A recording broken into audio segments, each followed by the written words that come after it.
2 മാസം മതി. അപ്പം ഒരു സ്കെപ്റ്റിക്കൽ മൈൻഡ് സെറ്റ് നീങ്ങുന്ന കുറേ ആൾക്കാരുണ്ട്.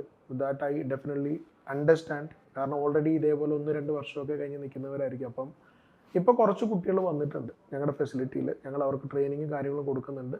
ഇനി വരുന്ന കുറച്ച് ദിവസങ്ങൾക്കുള്ളിൽ തന്നെ നമ്മൾ പേജിൻ്റെ അകത്തു നിന്ന് തന്നെ അവരുടെ വർക്കുകളും കാര്യങ്ങളും അവരൊരു ഡിഫറൻസ് ഒക്കെ എന്ത് ചെയ്യാൻ പറ്റും, കാണാൻ സാധിക്കും. ആൻഡ് ഐ തിങ്ക് കുറേ ആൾക്കാർ ഇതിനൊരു പോസിറ്റീവായിട്ടുള്ള രീതിയിൽ തന്നെ എടുക്കും. കാരണം ഈ വീഡിയോ കാണുന്ന പല ആൾക്കാർക്ക് റിലേറ്റ് ചെയ്യാനും പറ്റും.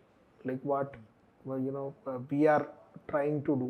കാരണം പോർട്ട്ഫോളിയോ ഈസ് എ മസ്റ്റ്. അതില്ലാതെ ശരിക്കും ഒരിടത്തും മര്യാദയ്ക്ക് നല്ലൊരു കമ്പനിയിൽ കയറാൻ പറ്റില്ല. അപ്പോൾ അത് വേണം. അപ്പം അതിൻ്റെ ഒരു നല്ലൊരു ട്രെയിനിങ്ങിന് വെച്ച് ഏജൻസി ഫോക്കസ്ഡ് ആയിട്ടേ കിട്ടുള്ളൂ, അല്ലാതെ കിട്ടില്ല. നമ്മൾ വർക്ക് ചെയ്ത് പഠിക്കാൻ പറ്റും.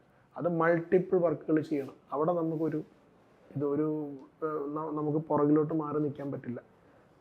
അപ്പം എന്തായാലും ഇനിയുള്ള ഫർദർ കണ്ടൻസിൽ നമുക്ക് ഇങ്ങനത്തുള്ള ഇൻട്രസ്റ്റിംഗ് ആയിട്ടുള്ള കുട്ടികളുടെ റിസൾട്ട് ബേസ് ചെയ്തിട്ടുള്ള ഞങ്ങൾ കൂടുതൽ വീഡിയോസും കാര്യങ്ങളൊക്കെ നമ്മൾ പുഷ് ചെയ്യുന്നതായിരിക്കും. സോ ദാറ്റ് ബാക്കിയുള്ളവർക്കാണെന്നുണ്ടെങ്കിൽ അവരൊരു സ്കെപ്റ്റിക്കൽ മൈൻഡ് സെറ്റ് മാറി അവർക്കും ഒരു അക്സെപ്റ്റൻസിലേക്ക് വരാനായിട്ട്